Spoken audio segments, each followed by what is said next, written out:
Hi everyone, I'm David Fisher, and this is Presidential Chronicles, a series of books and videos on American history as seen through the lives of the presidents of the United States. This episode is from the life of Zachary Taylor, and the focus is military travels.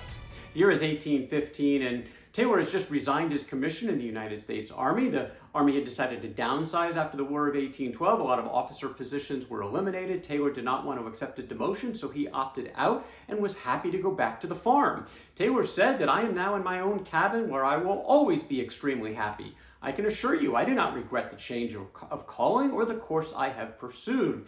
He and his wife Peggy would bring a couple more daughters into the world. First came Octavia and then Margaret. Taylor would be a farmer really for the rest of his life, but mostly that would be on the side because he was back in the United States Army in pretty short order. The government realized that they had shrunk the Army a little bit too much too fast, and they offered a few positions to officers to come back in. Taylor said he would consider it as long as he could get his full rank of major back. They agreed, and he consented to come back to the Army. This was the nomadic life about to begin again for Zachary Taylor. Not really a glamorous going from post to post, living on the frontier, small towns, if that, building new establishments like his next assignment in Green Bay, Wisconsin, where he was in command of building a fort. Not the greatest task in his mind, as he said, such unfortunately is the passion in our country for making roads, fortifications, and building barracks with soldiers that a man who would make a good overseer is better qualified for our service than one who had received a first-rate military education. The axe, pick, saw, and trowel has become more the implement of the American soldier than the cannon, musket, or sword. Nevertheless, he persevered and in fact was promoted. 1819, Taylor was promoted to lieutenant colonel, and he was put in charge of supervising the building of another facility. This time it was a road, the Jackson Military Road. But his was definitely distracted this time because a fever rushed through his family. His girls got sick, and his wife, Peggy, was very ill, caused him a lot of concern. He said, at best, her constitution is remarkable delicate. This information has nearly unmanned me, for my loss would be an irreparable one. I am confident the feminine virtues never did concentrate in a higher degree in the bosom of any woman than in hers. Peggy Taylor would survive. Two of the daughters would not. Octavia and baby Margaret both passed as a result of this fever. Well, Taylor's career continued on his travels. He was next in charge of establishing Fort Selden. This was in northwest Louisiana, and he made his headquarters in Baton Rouge, which would actually become his home base for most of the rest of his life. He actually purchased out of his own pocket about 400 acres in Feliciana Parish, which was right near the Mississippi border. It was the first of several plantations that Taylor would own. Now, his army duties at the time were actually pretty light. He was very hands-on as a farmer during this period. And of course, he also had dozens of slaves that were his property that were helping to work the land.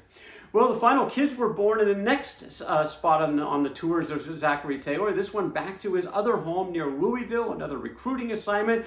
Betty came around next, and then his only son by the name of Dick was born. That was the sixth and final child for the Taylors. Now, Zachary Taylor was virtually silent on all political matters his entire life, right up until the point where he was put up for the presidency. It just wasn't part of his existence, except one time. In 1824, he made a political statement of support for the president who had just issued the Monroe Doctrine. This was James Monroe's call to the world, basically, to stay out of the Americas. We in the United States will stay out of Europe. Europe no longer look to colonize North or South America. And Zachary Taylor was fond of this proposition. He said the president's message appears to be generally approved throughout the nation. The view he has taken as respects our situation in relation to Spanish America is certainly a correct one. And I have no doubt the nation will be prepared to go to any lengths in preventing the European potentates from interfering in the affairs of that country. A very rare moment, Zachary Taylor making a political comment. Again, it was foreign to him right up until the point where he was put up for the presidency. Well, his travels continued. 1829, he's now 45 years old, established another fort. This time it was Fort Snelling in Minnesota Territory, where he was frankly bored. He wrote in a letter from here, since I have been stationed in this out-of-the-way part of the world, I had nothing to write about unless it was to have given you a description of a most miserable and uninteresting country. yet again part of his military travels. And frankly, the frustration was beginning to boil over a bit. In 1832, he'd spent now about a quarter century in the American military. The last 12 has been as a lieutenant colonel. Now, the law said at the time, if you're in the same rank for 10 years, you are owed a promotion. He hadn't got one, and he was getting tired of it. So he sent out a couple of letters. He actually wrote a letter to the president, Andrew Jackson, a couple of his senators, and one of those he said that no institution can be either respectable or prosperous when such things are tolerated. Let us all be placed on an equality, and let the scramble for honors of that description be for services rendered on the frontiers or in face of an enemy, and not in the drawing room at Washington. And in this case, the squeaky wheel worked. The very next opening for a full colonel went to Zachary Taylor. In this case, it was just in time to kind of go back to the battlefield. Now, this was the Jacksonian era where a lot of treaties were negotiated with Indians, usually giving small sums, primarily to get the Indians to move, to relocate to the west of the Mississippi River. Now, a lot of tribes agreed to these, sometimes under duress, but even in the cases where the tribes agreed, in some cases, individual elements of the tribes didn't want to go. And that's what was happening in Illinois.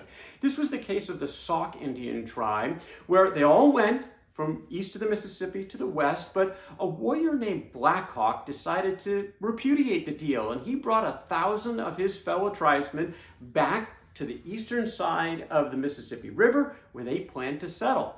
Well, the U.S. government wasn't going to tolerate this. They planned to enforce this treaty, whether the Indians liked it or not, and the army was sent in. That was including regulars like Zachary Taylor, but also lots of militia.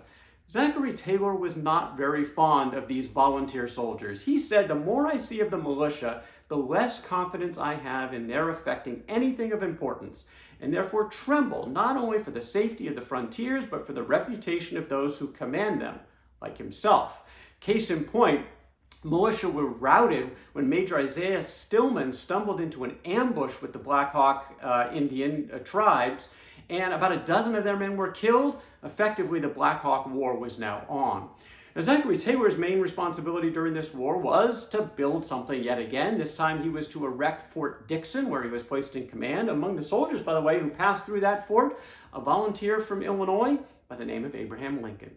Mostly this war was guerrilla warfare, where the Indians obviously knew the terrain really well, but they were no match for the U.S. firepower, and the fatal blows were really inflicted by the American army at Wisconsin Heights and the Battle of Bad Axe. In the latter, dozens of Indians were killed outright by American canister, which was fired onto the defenseless Indians who were just on these open rafts, and the fighting of the Black Hawk War essentially came to an end.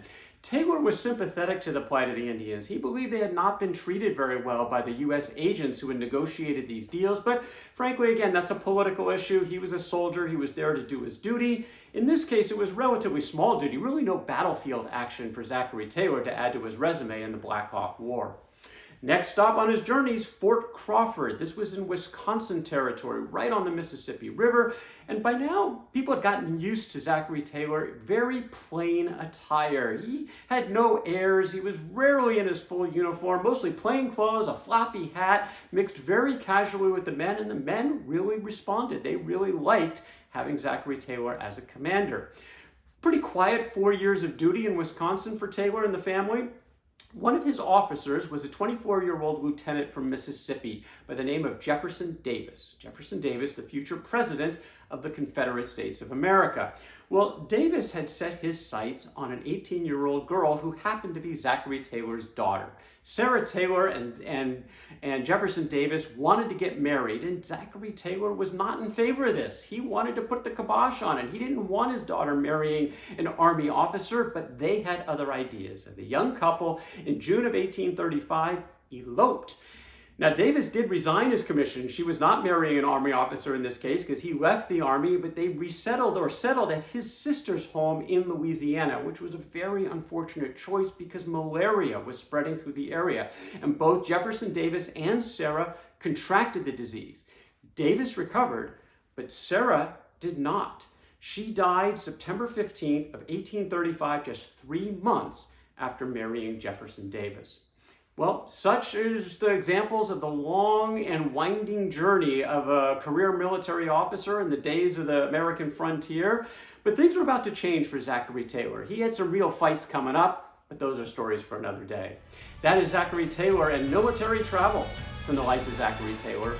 For more presidential chronicles, check out my books on Amazon.com. And don't forget to subscribe to my YouTube channel. Until next time, I'm David Fisher, and this is Presidential Chronicles.